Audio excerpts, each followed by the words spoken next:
Hola, vamos a hablar en esta oportunidad sobre las infecciones respiratorias agudas, básicamente todo lo que son las infecciones respiratorias bajas.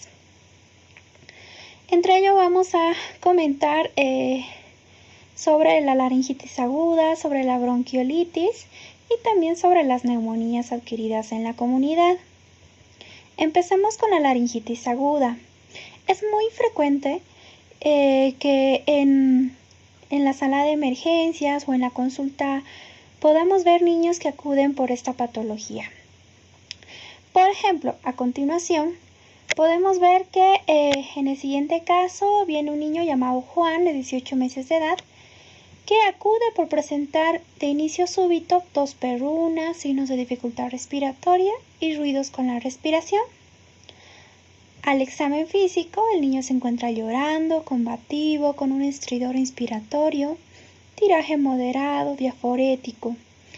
Enfermería no consigue registrar la saturación de oxígeno.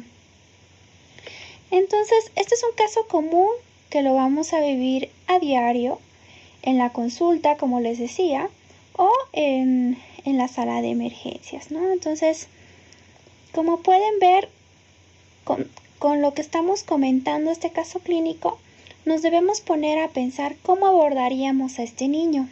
¿Qué sería lo mejor? Revisarlo completamente, solo observar cuál es el comportamiento del niño, qué tipo de manejo deberíamos hacer.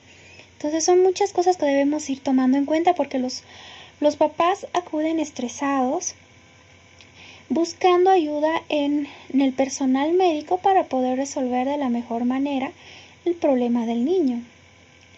Bueno, hablemos ahora sí de la laringitis, ¿no? Entonces vamos a ir sacando conclusiones en relación a cómo deberíamos manejar este niño respecto a lo que vamos a decir a continuación.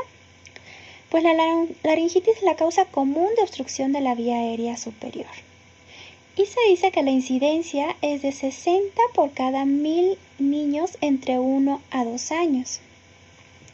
¿Cuál es la triada característica de una laringitis? Pues es la disfonía, tos perruna y el estridor inspiratorio. Y es resultado del edema de la laringe y la tráquea por una infección viral reciente.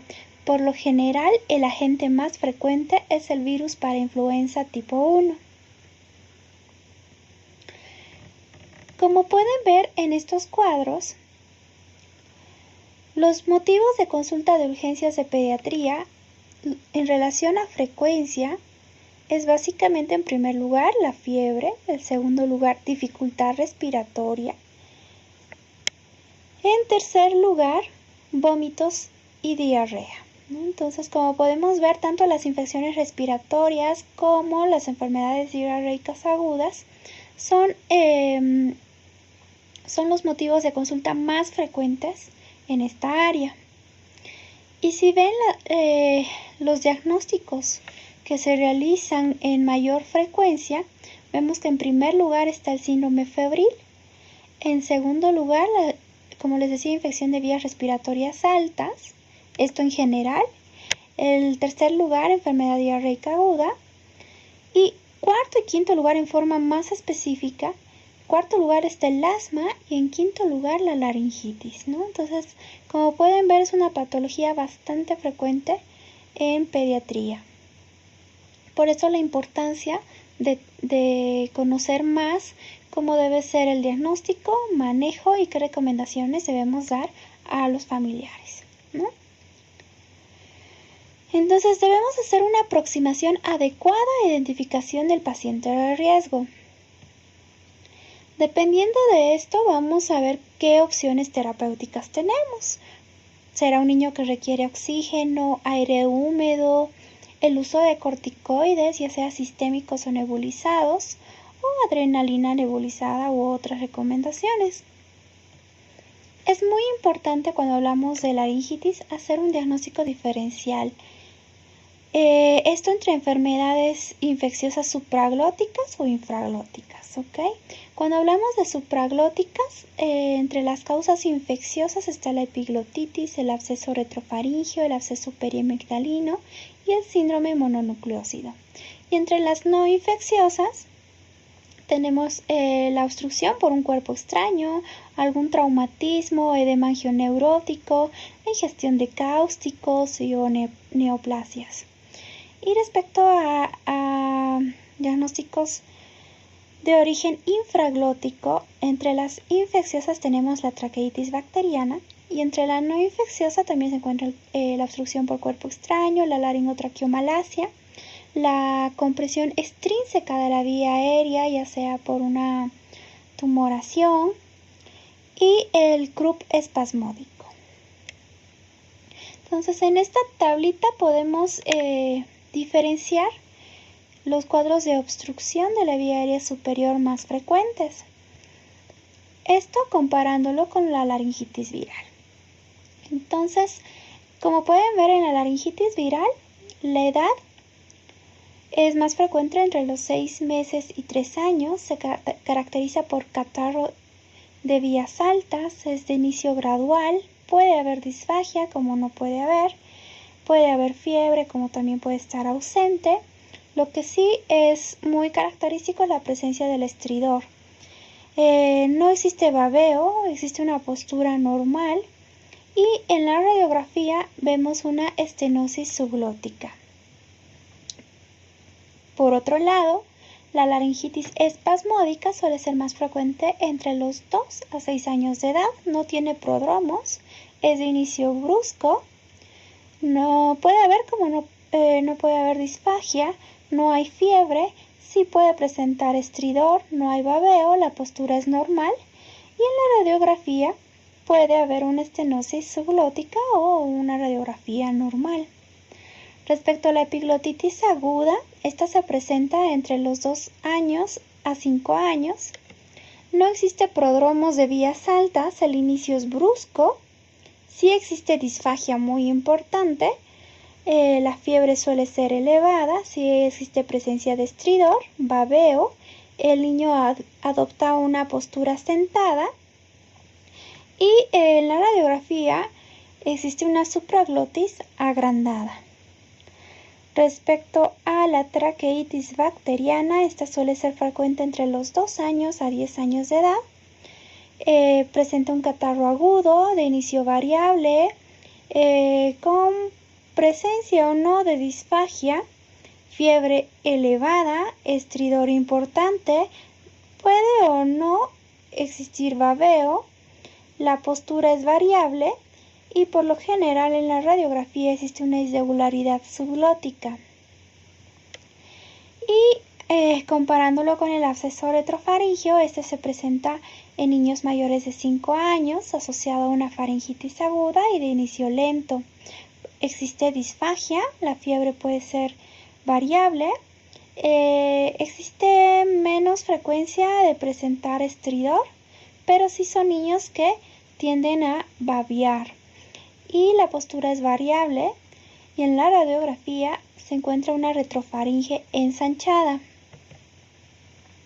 Ahora bien, lo más importante, como habíamos mencionado, es identificar si el paciente que está acudiendo por laringitis es un paciente de riesgo o no. ¿Qué significa que es un paciente de riesgo? Es un paciente que puede tener dificultad respiratoria importante o llegar inclusive a la insuficiencia respiratoria, ¿no? Entonces es muy importante que para catalogarlo usemos algún tipo de escala. Entre ellas podemos mencionar el score de Wesley, que va a tomar en cuenta 5 síntomas, entre ellos el estridor, la retracción, si existe o no entrada de aire, si existe cianosis y el estado de conciencia. Dependiendo el puntaje que nos dé este score, vamos a catalogarlo si se trata de una dificultad respiratoria por laringitis leve, moderada o grave, ya que dependiendo eso el manejo varía. Entonces, una vez que vayamos a aproximarnos al niño, como habíamos mencionado, con el fin de identificar si se trata de un paciente de riesgo, debemos determinar si existe a la llegada a urgencias algún factor que identifique los niños con laringitis, si presentarán alguna evolución tórpida. ¿Qué significa esto? Imposibilidad de manejo ambulatorio requiriendo estancia en la unidad de observación de urgencias o caso contrario su ingreso al hospital tras la valoración y tratamiento inicial de urgencias. Entonces, ¿qué es lo importante en estos niños? Hacer el triángulo de evaluación pediátrica, como bien lo dice el PALS. Entonces, en estos niños sin necesidad de acercarnos para evitar que el niño se ponga más irritable, por lo general el niño estará con la madre y debemos valorar la apariencia, cómo es la respiración del niño y cómo es la circulación. En la apariencia veremos el estado de conciencia, si el niño se consuela estando en brazos de la madre. Con la respiración veremos si hay algún dato que nos muestre que hay dificultad para respirar y en relación a la circulación veremos el color, si existe palidez o cianosis en el niño. Como habíamos mencionado, esta aproximación es sin tocar al paciente. La valoración más adecuada es esta y nos permite ahorrar medicamentos innecesarios. Ahora bien, vamos a administrar oxígeno a aquellos niños en los cuales presente desaturación o algún dato de dificultad para respirar. No existen estudios controlados en relación a qué niños debemos utilizar oxígeno o qué no, pero pues debemos basarnos en la saturación de oxígeno si esta nos permite evaluar más completamente el estado del niño. ¿Qué nos dicen sobre el aire humedecido? Pues por lo general es un tratamiento tradicional en domicilio y en el hospital. Es ampliamente recomendado porque alivia la mucosa laringea inflamada, disminuye la viscosidad de las secreciones y facilita el flujo de aire subglótico. Respecto a los corticoides, hubo un tiempo, esa etapa previa a los corticoides, donde se hicieron estudios y vieron que por lo general la tasa de ingreso de hospitalización por laringitis variaba de 1 al 15% y que de estos niños el 2% requería intubación. En este momento, actualmente, posterior ya al conocer los beneficios de los corticoides, podemos decir que esta tasa de ingreso de hospitalización por las laringitis está alrededor del 2% y se dice que de este 2%, los niños que requieren intubación corresponde de 0.5 a 1.5%. Ahora bien, existen estudios donde evaluaron la respuesta de la inflamación en una laringitis posterior a la administración de corticoides. Entre ellos podemos citar la versión inicial de una revisión sistemática que fue en el año 1997. Desde entonces existen ensayos seleccionados al azar que examinaban la ventaja de los corticoides. En este estudio, como objetivo, se determinó el efecto de los corticoides en los niños con laringitis. Proporcionar evidencia a los clínicos fue la finalidad de este estudio en relación al tratamiento de pacientes con laringitis, determinando la eficacia de los corticoides e identificar áreas para investigación futura.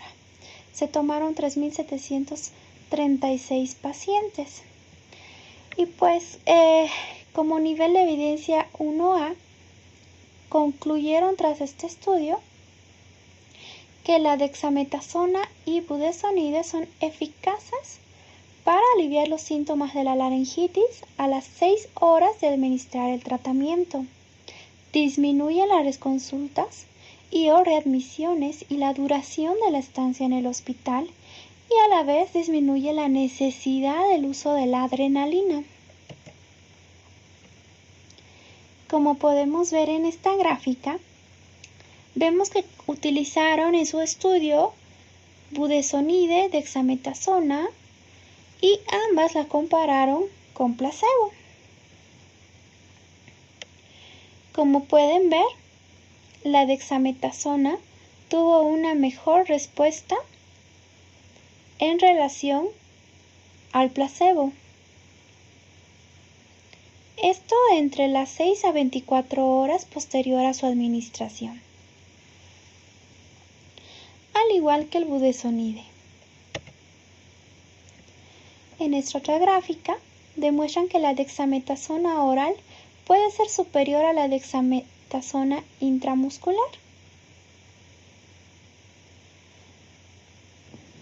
Entonces, en este estudio vieron si estaba más a favor de la vía oral o de la vía intramuscular, y efectivamente el riesgo relativo salió a favor de la administración vía oral. Ahora bien, la dexametasona, como conclusión, vieron que también es eficaz en las laringitis leves.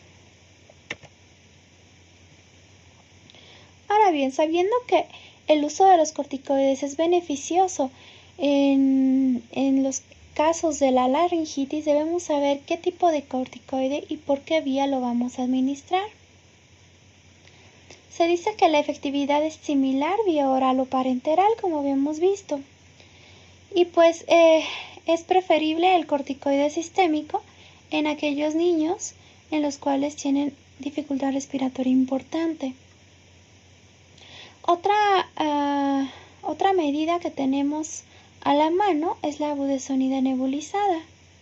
Sin embargo, esta tiene ciertas desventajas que podríamos mencionar, como que es muy costosa, que caduca rápidamente y el inicio de acción pues es a los 30 minutos. Por otro lado, la dexametasona es más accesible y su inicio de acción sí es más prolongado, porque inicia a los 60 minutos.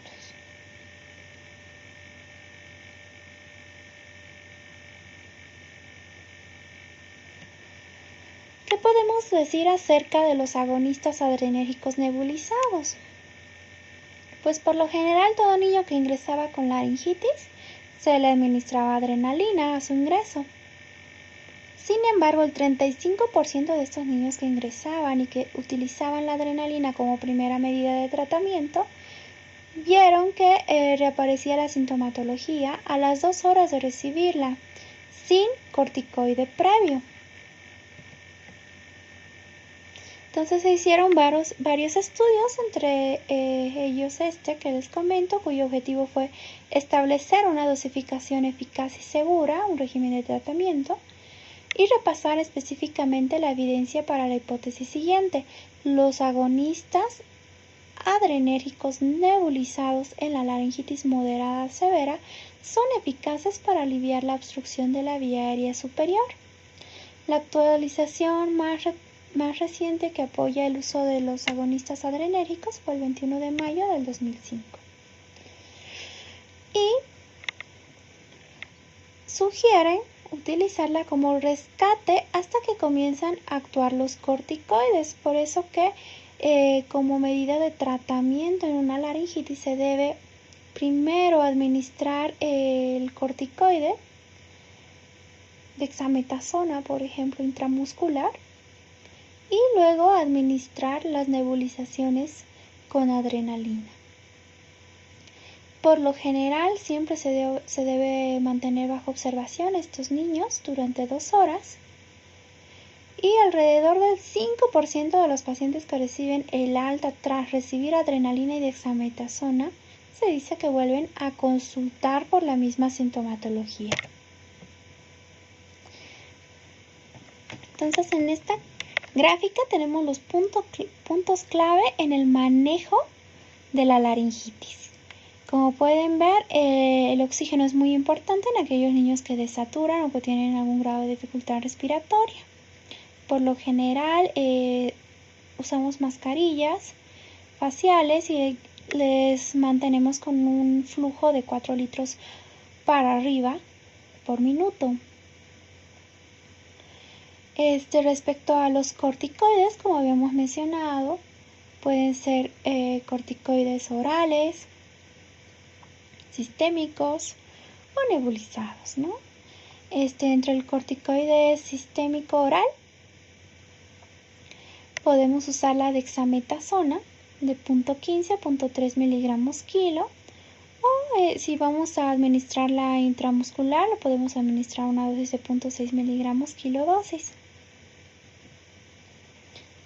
Este tratamiento se lo puede mantener o repetir de 12 a 24 horas. En relación a los corticoides nebulizados, podemos usar 2 miligramos de budesonida sin necesidad de diluir. Por lo general, como habíamos mencionado, actúa a los 30 minutos y se lo puede repetir cada 12 horas, aproximadamente por 2 días. Por otro lado, la adrenalina nebulizada está indicada en laringitis moderada a severa a una dosis de 0.5 mililitros kilo hasta un máximo de 5 mililitros.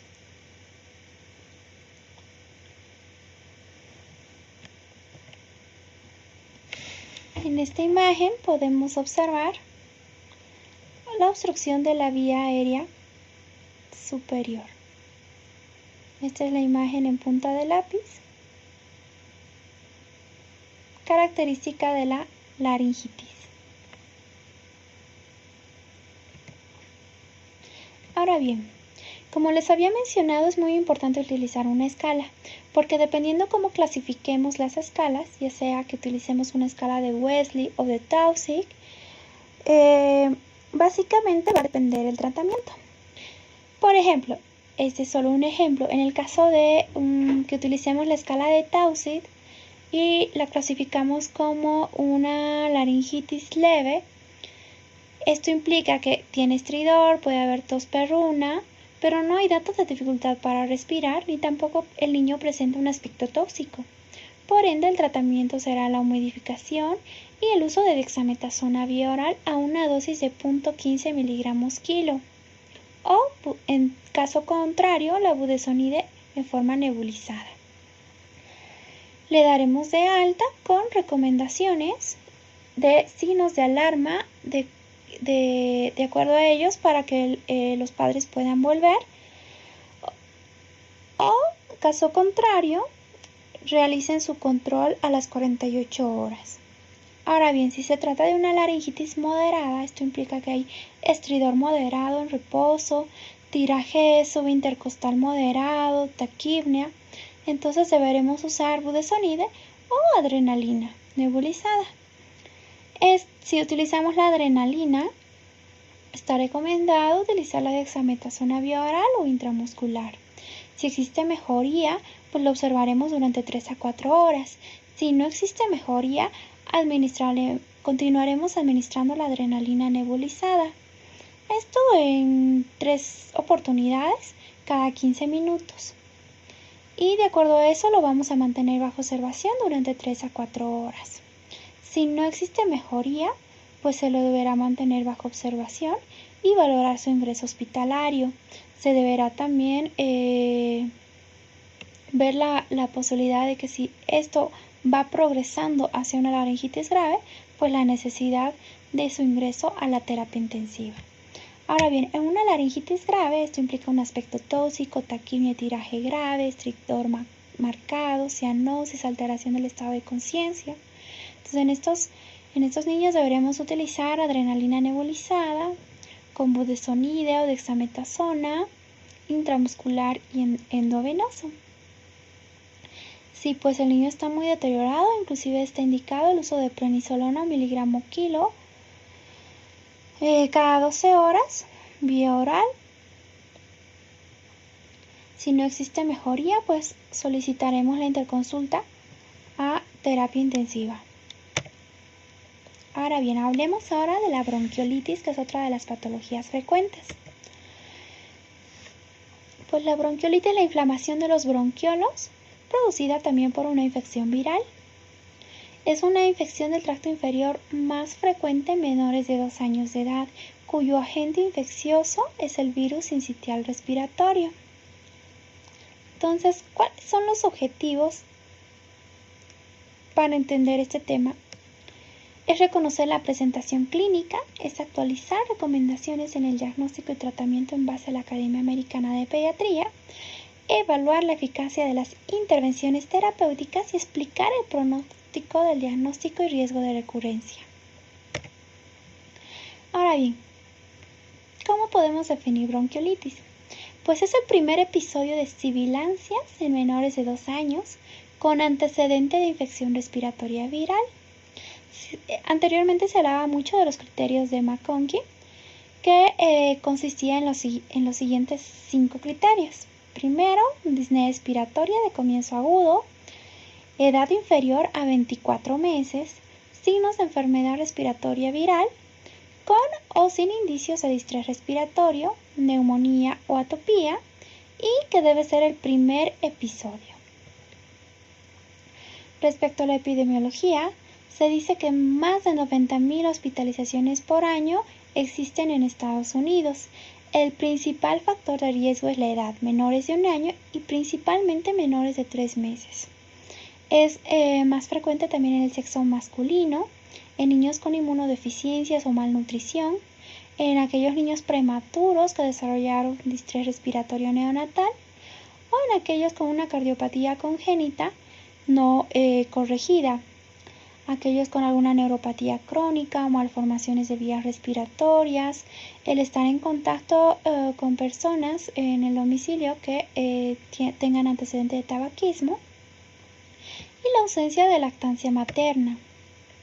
Ahora bien, como habíamos mencionado respecto a la etiología, el principal agente causal es el virus sincitial respiratorio, que suele ser frecuente en un 80%. Sin embargo, existen otros virus que también son frecuentes, entre ellos el adenovirus, rinovirus, el metaneumovirus humano, influenza, parainfluenza 1 y 3, enterovirus y coronavirus. Entonces, como podemos ver, la bronquiolitis es una de las causas más frecuentes. Por lo general existen varias infecciones de las vías respiratorias que pueden ser de origen viral. Entre ellas tenemos las mismas neumonías, la laringitis, bronquitis y también tenemos de infecciones respiratorias altas como celotitis, faringitis, coriza o como un factor desencadenante de una crisis asmática. Los virus de sincitial respiratorio pueden ocasionar, ¿no? todas estas presentaciones clínicas. Ahora bien, ¿qué podemos decir sobre su fisiopatología? Por lo general, esta infección va a ir a afectar a las células epiteliales que recubren los bronquiolos. Esto va a producir edema y mayor producción de moco, lo que va a llevar a necrosis y posteriormente a una regeneración celular. ¿Cuál es la clínica? Puede existir rinitis y tos, taquipnia, uso de músculos respiratorios accesorios, hipoxias, sibilancias y crépitos. Como les mencionaba cuando hablábamos de la laringitis, al igual en la bronquiolitis debemos utilizar una escala para valorar la gravedad. Entre ellas tenemos la escala de severidad de bronquiolitis, que va a tomar en cuenta la frecuencia respiratoria, la presencia de sibilancias, la retracción y la condición en general. De acuerdo a esta clasificación, vamos a catalogarle si se trata de una bronquiolitis leve, moderada o grave. Existen otro tipo de escalas, como ser la escala de Tal, que también comprende la frecuencia respiratoria, la cianosis, sibilancias y el uso de músculos accesorios. Tenemos la escala de Tal modificada, que utiliza frecuencia respiratoria, frecuencia cardíaca, sibilancias y músculos accesorios. Otra escala que también se puede utilizar es la escala de Wood-Downs, que va a valorar cianosis, la PO2, murmullo inspiratorio, la presencia de sibilancias expiratorias, tiraje y el sensorio. La escala de Wood-Downs-Ferrez, que es muy similar también, valora la presencia de sibilancias, frecuencia respiratoria, cardíaca, cianosis, tiraje y la ventilación. Otra escala es el índice de valoración de distrés respiratorio. Este es uno de los más recomendados, donde solo valora sibilancias y retracciones. Lo importante es que ustedes utilicen cualquiera de estas escalas y clasifiquen a la bronquiolitis si se tratara de una bronquiolitis leve, moderada o grave. Lo importante, independientemente de cualquiera que utilicen, es saber catalogarla para que podamos guiar el manejo, ¿no? Entonces, el diagnóstico podemos concluir que se basa en antecedentes y examen físico. Por lo general, en la presentación clínica son niños con taquipnea leve que también podrían progresar a una insuficiencia respiratoria. Por lo tanto, requieren un diagnóstico precoz, un manejo oportuno y observar a estos niños, ¿no?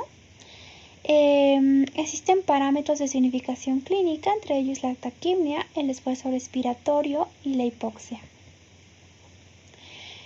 En realidad, el diagnóstico de la bronquiolitis es clínico. Sin embargo, cuando existen algunas dudas o mucho compromiso del estado general con datos de dificultad o insuficiencia respiratoria, pues debemos tomar una radiografía de tórax. ¿Y qué es lo que valoraremos? La hiperinsuflación, la presencia de atelectasias y o infiltrados.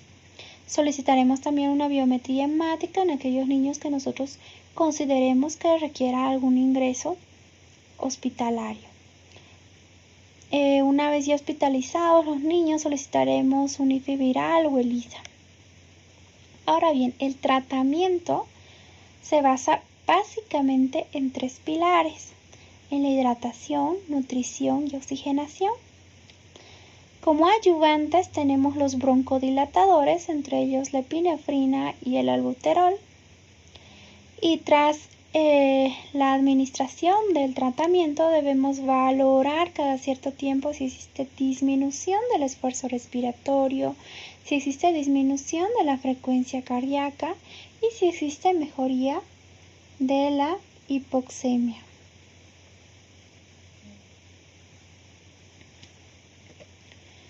Ahora bien, esta gráfica nos muestra qué tipo de manejo debemos hacer dependiendo cómo lo vayamos clasificando.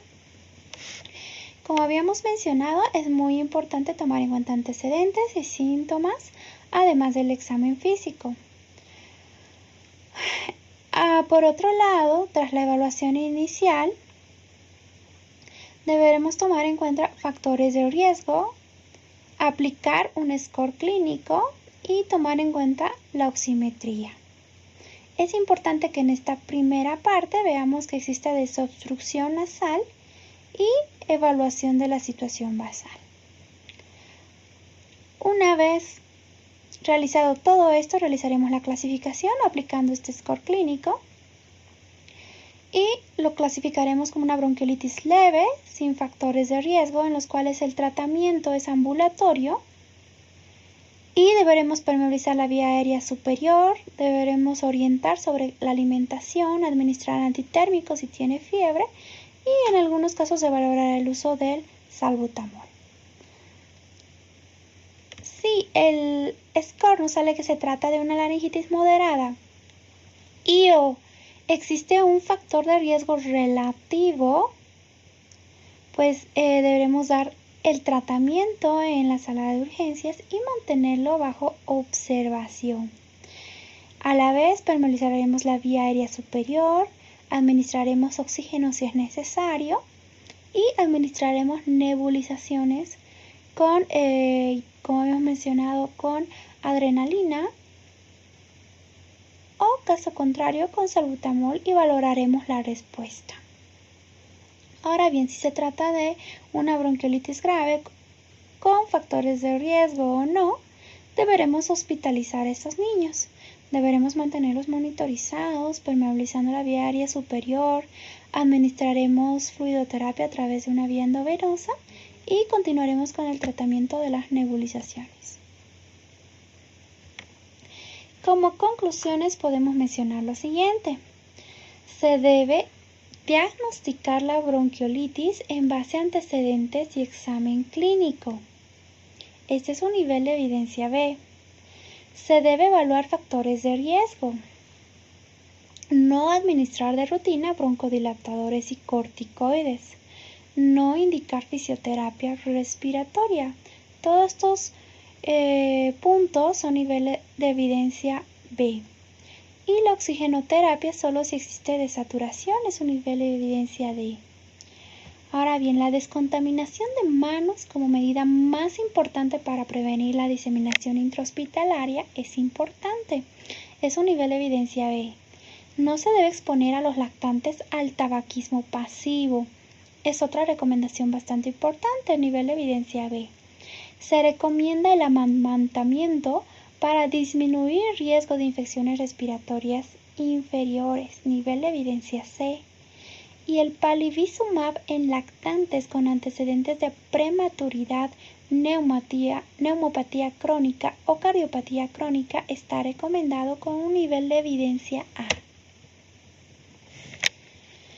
Ahora bien, hablemos de las neumonías en la comunidad.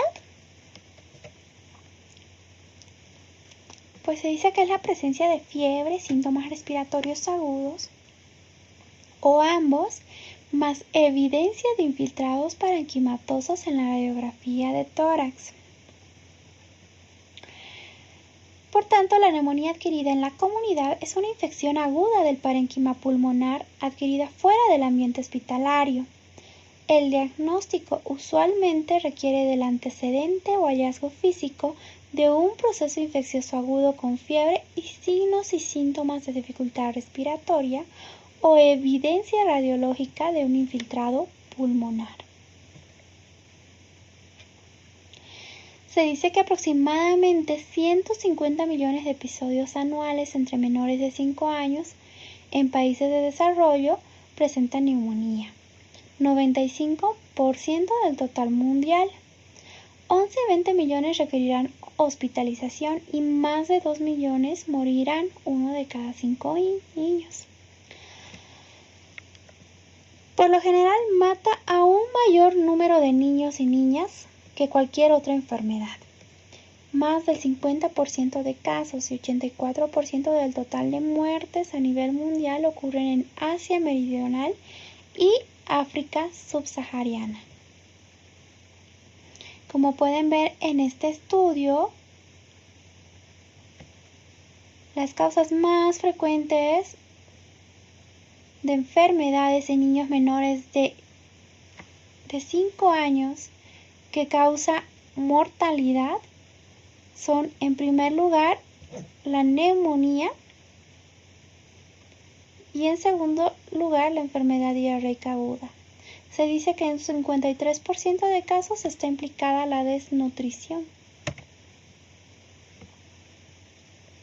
Ahora bien, los virus son los agentes responsables de la mayoría de los casos de neumonía adquirida en la comunidad. El Streptococcus pneumoniae es la bacteria que con mayor frecuencia causa neumonía en niños. 20 a 37% de las neumonías con consolidación alveolar en la radiografía de tórax corresponde a la neumonía por estreptococo.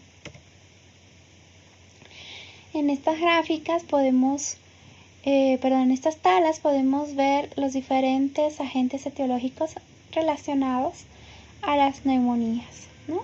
Entonces, entre los virus tenemos el virus sincitial respiratorio, influenza, parainfluenza, adenovirus, rinovirus. También tenemos agentes atípicos como la clamidia trachomatis, clamidia pneumonía o el mycoplasma pneumonía. Y entre las bacterias, el Streptococcus pneumoniae, el Staphylococcus aureus, Haemophilus influenza, o en nuestro país, Bolivia, que es una enfermedad endémica, pues la tuberculosis, ¿no? Es una neumonía por Mycobacterium tuberculosis. Ahora bien, por lo general, en niños menores de 6 meses, las infecciones bacterianas suelen ser frecuentes. Y esto también asociado a infecciones virales.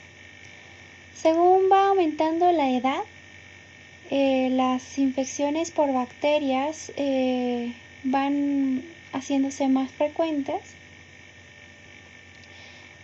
Caso contrario, con las infecciones virales, estas suelen ser ocasionales y pues va disminuyendo, como pueden ver en la gráfica, proporcionalmente la frecuencia de este tipo de agentes.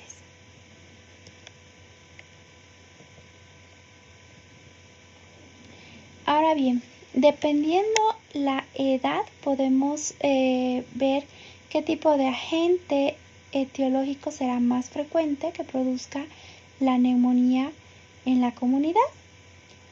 Por lo general en neonatos, básicamente, o en lactantes menores de 2 años, es frecuente las infecciones por estreptococo del grupo B o enterobacterias, entre ellas por ejemplo Escherichia coli, o ciertos virus como el citomegalovirus.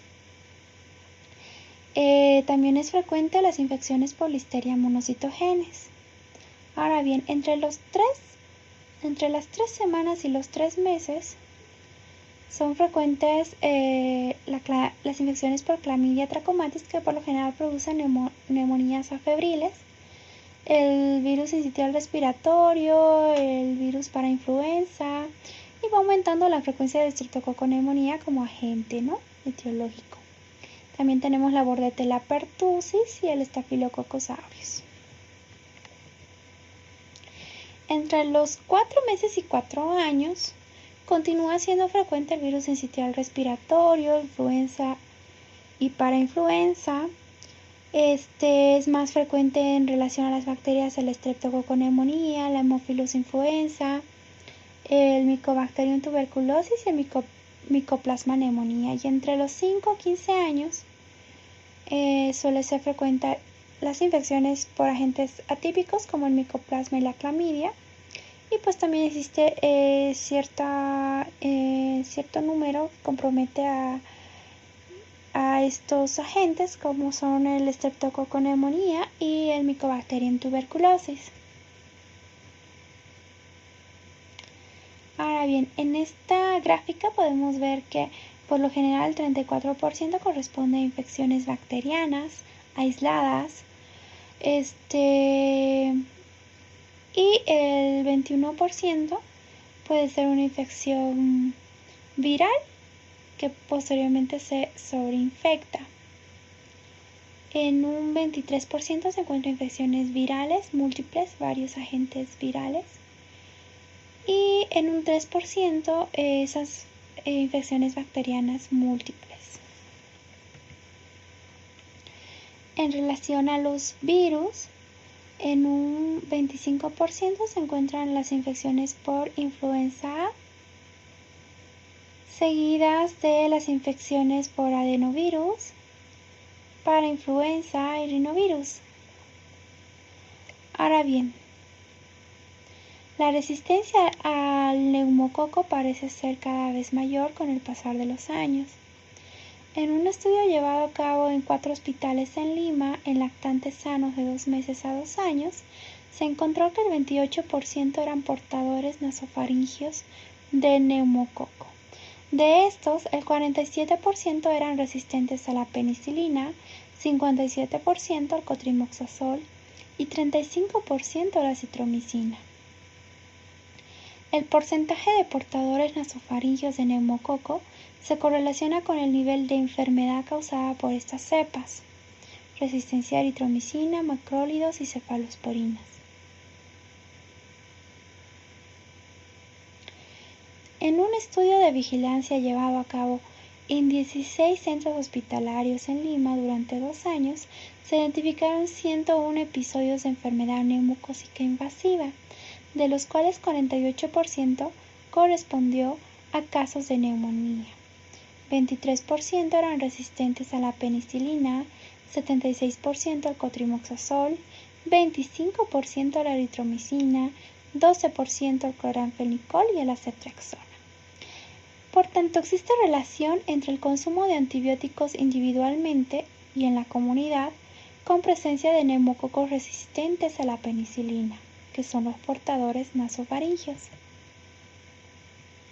Ahora bien, el diagnóstico se basa en una historia o evidencia física de proceso infeccioso agudo.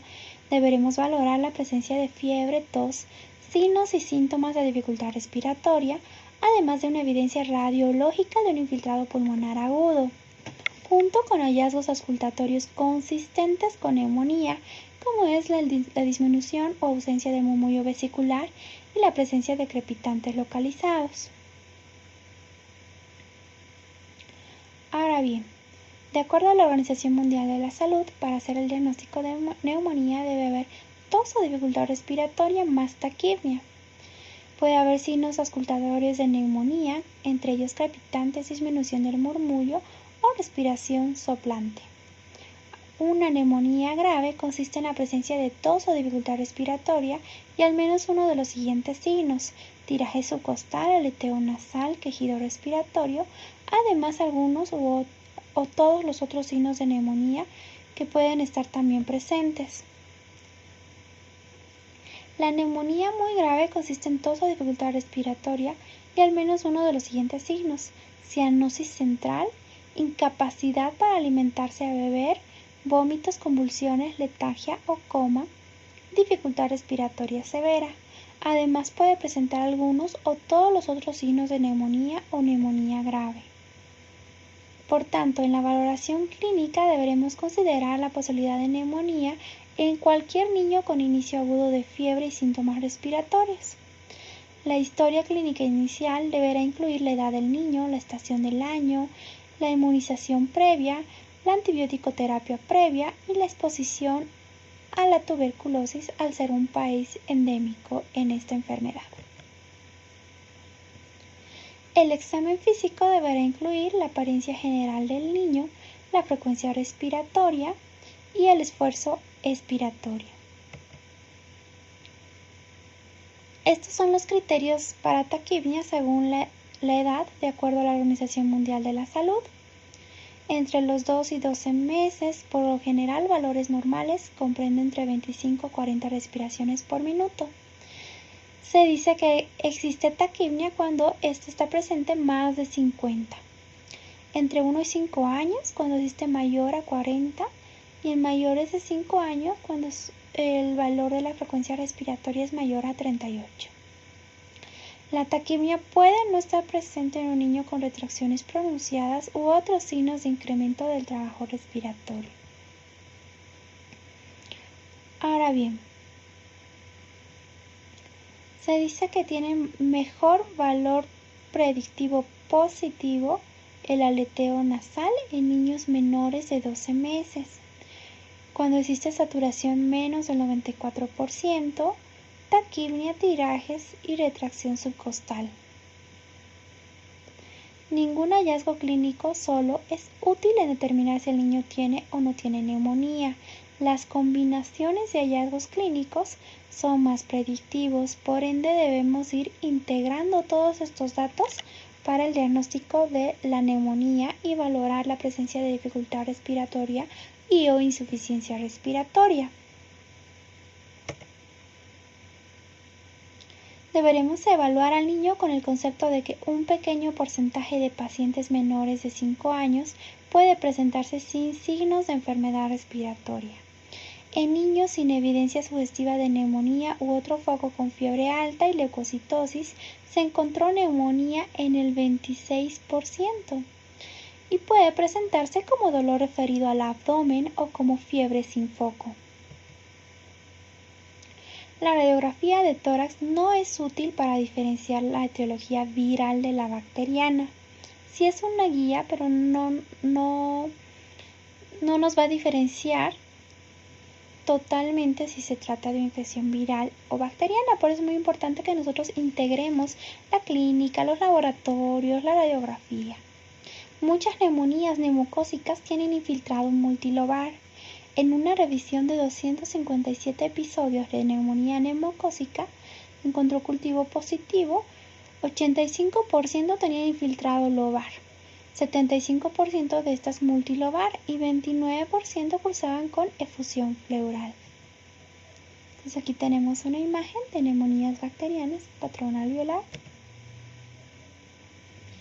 Y las neumonías virales son patrón intersticial, pero como pueden ver, esto no es una regla. En niños con evidencia clínica de neumonía se indica radiografía de tórax cuando los hallazgos clínicos no son concluyentes. Cuando sospechamos de alguna complicación, como un derrame pleural, o si la neumonía no sigue un curso habitual o no hay respuesta al tratamiento inicial.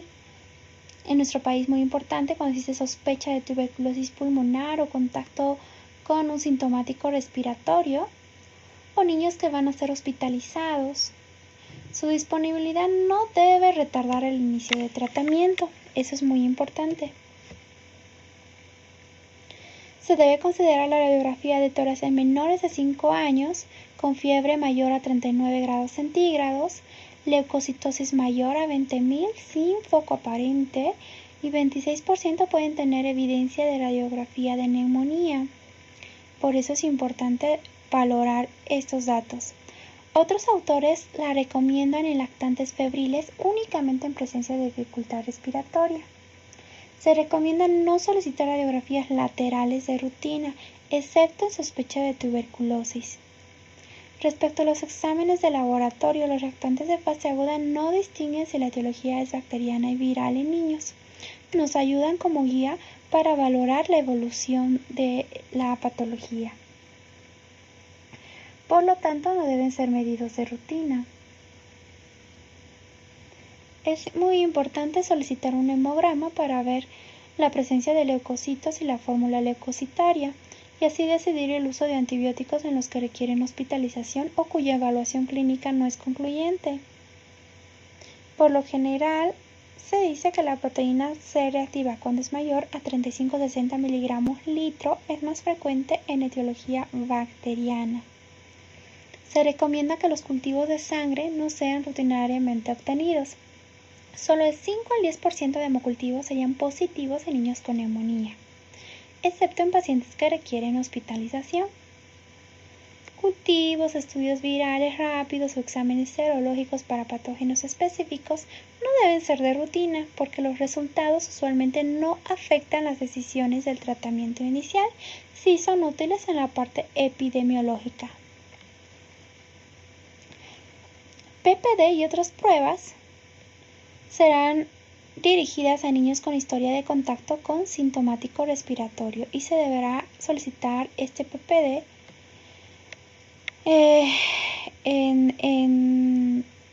en aquellos niños. Tiene valor si se solicita 2 meses después de la aplicación de la BCG. Ahora bien,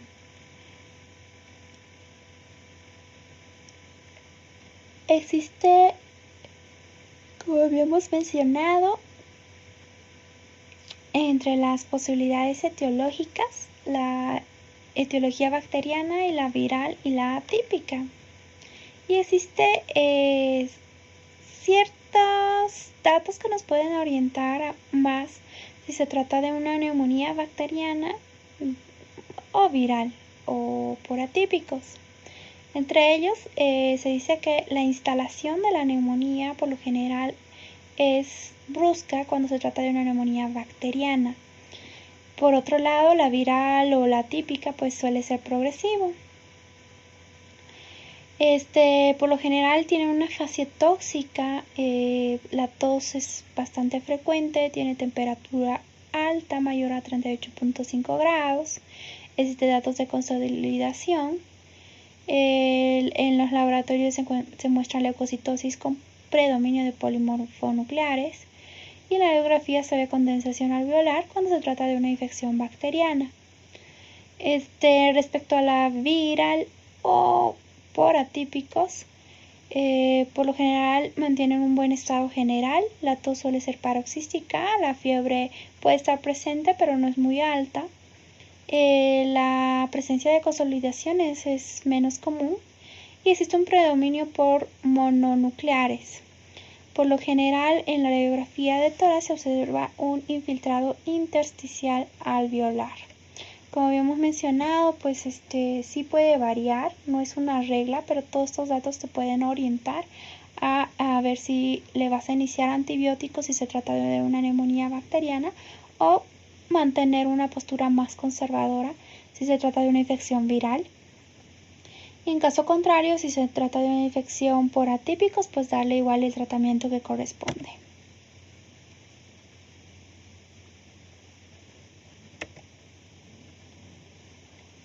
Bueno, es muy importante conocer criterios de hospitalización. Es por eso que en niños lactantes debemos internarlos cuando pues son niños que requieren oxígeno. Son niños cianóticos con desaturación o en aquellos datos de franca taquipnia, frecuencia respiratoria aumentada, con datos de insuficiencia respiratoria, en los casos de apnea o que el niño no se esté alimentando como tiene que ser, que presente alguna comorbilidad asociada como la inmunosupresión o cardiopatías.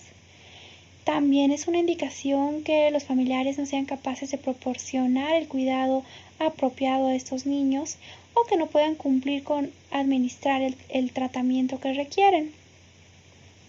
También se deberá considerar en aquellos niños con neumonía con imagen radiográfica multilobar o neumonía complicada. Ahora bien, en niños mayores se deberá considerar hospitalización, igual cuando tienen datos de taquipnia, de saturación, datos de dificultad respiratoria o insuficiencia, datos de deshidratación, comorbilidades, problemas sociales, una neumonía con imagen multilobar o complicada. Por lo general en lactantes se dice que es una neumonía leve cuando la temperatura es debajo de 38.5 grados, la frecuencia respiratoria menos de 50, existe leve retracción y pues aún puede alimentarse el niño.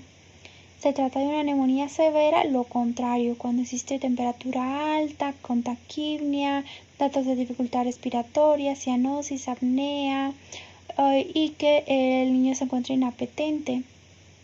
En niños mayores lo propio.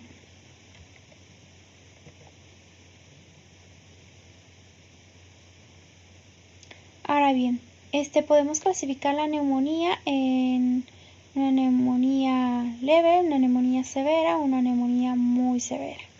La neumonía por lo general tiene una frecuencia respiratoria mayor de 50 por minuto en niños de 2 a 11 meses de edad o mayor de 40 entre los 12 y 59 meses y no existe datos de retracción subcostal.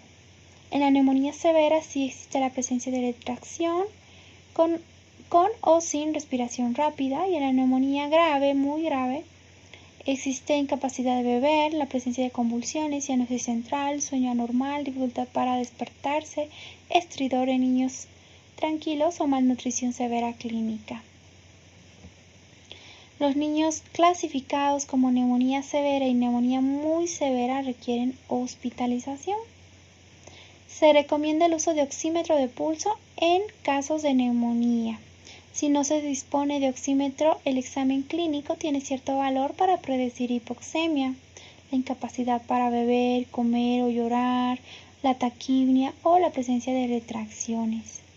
La transferencia a cuidados intensivos deberá ser considerado cuando el paciente fracasa al mantener la saturación de oxígeno mayor con FiO2 mayor del 60% o cuando tiene datos de mala perfusión, un paciente con choque, o hay incremento de la frecuencia respiratoria, de la frecuencia de pulso con evidencia de clínica de distrés respiratorio severo y agotamiento, con o sin elevación arterial de la tensión de CO2, cuando existe también apnea recurrente o respiración irregular.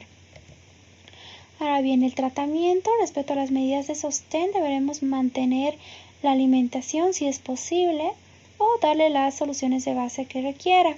Se deberá permeabilizar las fosas nasales, principalmente en lactantitos. El tratamiento de la fiebre con antipiréticos, vigilar signos de agravamiento de alarma, Se deberá monitorizar, usar el uso de pulsosimetría de rutina, monitorizar la frecuencia respiratoria y la cardíaca. El oxígeno para pacientes que desaturan, líquidos endovenosos y electrolitos restringidos solo si son necesarios. Y la terapia respiratoria, aseos nasales, posición semisentada y en niños más grandes, motivación de tos. Pues dependiendo que sospechemos la etiología de la neumonía, administraremos antibióticos. Como de primera elección, pues continúan siendo los betalactámicos. Si es una neumonía que es leve y se la puede manejar en forma ambulatoria, podemos usar amoxicilina o amoxicilina ácido clavulánico en casos pues donde tengamos antecedentes de posible resistencia, pero por lo general con la amoxicilina responden bastante bien. En caso de alergia, en niños alérgicos a este tipo de medicamentos podemos usar algún macrólido. Respecto a la vía parenteral, podemos continuar usando penicilina, ampicilina, alguna cefalosporina. Y también en algunos casos está indicado el cloranfenicol. Sin embargo, en las últimas décadas pues ya está en desuso el uso de este medicamento. Ahora bien, se recomienda la reevaluación de manejo inicial a las 48 horas de iniciado el diagnóstico y el tratamiento. Se deberá evaluar la persistencia de fiebre, taquipnea, disnea o hipoxemia o deterioro que puede estar también asociado a neumotoras, neumatocele, efusión pleural, falla respiratoria y sepsis. Se deberá considerar algún otro diagnóstico alternativo si es que no hubiera una adecuada evolución. También se deberá considerar si el tratamiento antibiótico es eficaz o no por pérdida de cobertura o organismos resistentes a penicilinas y macrólidos. Se deberá también evaluar la presencia de complicaciones o si se trata de una etiología viral. La radiografía de control debe ser tomada solo luego del colapso lobar o aparentemente neumonía redonda o persistencia de síntomas. ¿Cuáles son los criterios de alta? Que tolere bien la vía oral, que el niño se encuentre hidratado, afebril, más de 24 horas sin fiebre, sin taquipnea, sin desaturación, saturando adecuadamente al oxígeno ambiental, con buen estado general y confiabilidad en cumplir el tratamiento por parte de los padres. Será importante también la parte preventiva, entre ellos la vacuna antineumocócica o la vacuna contra Haemophilus influenza. Se deberá continuar con la lactancia materna, reducir la exposición al humo de cigarrillo y de combustible extra o intradomiciliario. En familiares será muy importante el lavado de manos y limitar la exposición a otros niños. Y también se recomienda la suplementación con zinc, ya que disminuye la incidencia y mortalidad de neumonía. Ahora bien, vamos a hacer la evaluación de este acápite. Vamos a empezar con esta pregunta. Es la inflamación del pulmón centrada en los bronquiolos que conduce a la producción de un exudado mucopurulento que obstruye alguna de esas vías aéreas pequeñas y causa consolidación focal del lóbulo adyacente. Este concepto corresponde a bronconeumonía. Siguiente pregunta. El término infección del tracto respiratorio inferior se usa con frecuencia para abarcar bronquitis, bronquiolitis, neumonía, cualquier combinación de las tres, todos. Respuesta correcta es todos. Tercera pregunta. La causa primaria de bronquiolitis será el virus sincitial respiratorio, metaneumovirus, virus parainfluenza, virus influenza o adenovirus. Pues como hemos mencionado, es el virus sincitial respiratorio. Las manifestaciones del CRUP son tos ronca o tos perruna o metálica ronquera, estridor inspiratorio, febrícula, dificultad respiratoria que puede evolucionar lentamente o con rapidez, o todos. La pregunta 5. Los pilares del tratamiento de la bronquiolitis incluye oxígeno, corticoides, antibióticos. Otra opción, hidratación, oxígeno y nutrición. Tercera opción, adrenalina, broncodilatadores y antipiréticos. Cuarta opción, ayuno, oxígeno, nebulizaciones con corticoides. Quinta opción, ninguno. La respuesta correcta habíamos dicho que los 3 pilares son hidratación, oxígeno y nutrición.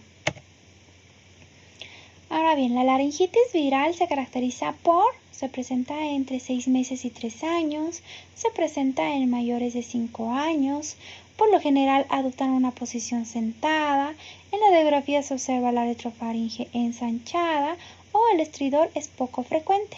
La respuesta correcta es se presenta entre 6 meses y 3 años. Pregunta número 7. La neumonía atípica se caracteriza es más común en mayores de 5 años. Los agentes más frecuentes son Mycoplasma neumonía y Clamidia trachomatis. La sintomatología es variable. La fiebre no es un síntoma frecuente. Todas son correctas. La respuesta es todas son correctas. Y como última pregunta, son criterios de internación hospitalaria excepto signos de dificultad respiratoria, niños con alguna comorbilidad, niños menores de 3 meses, hijos únicos o niños con desnutrición. La respuesta incorrecta, es decir, la excepción a este criterio son los hijos únicos. Bueno, espero que haya sido de su agrado y que pues lo más importante en la valoración de las infecciones respiratorias bajas es iniciar por una evaluación, por el triángulo de evaluación y usar algún tipo de escala para poder clasificar y poder dar un manejo mejor guiado. No olvidarse que es muy importante en aquellos niños con algún factor de riesgo mantenerlos bajo observación. Si existen comorbilidades o desnutrición o que no se confía en los familiares o en los extremos de edad, como ser en niños prematuros, pues esos niños requerirán necesariamente hospitalización, ¿no? Entonces, es muy importante revisar todos estos conceptos. Y bueno, pues no me queda más que agradecerles.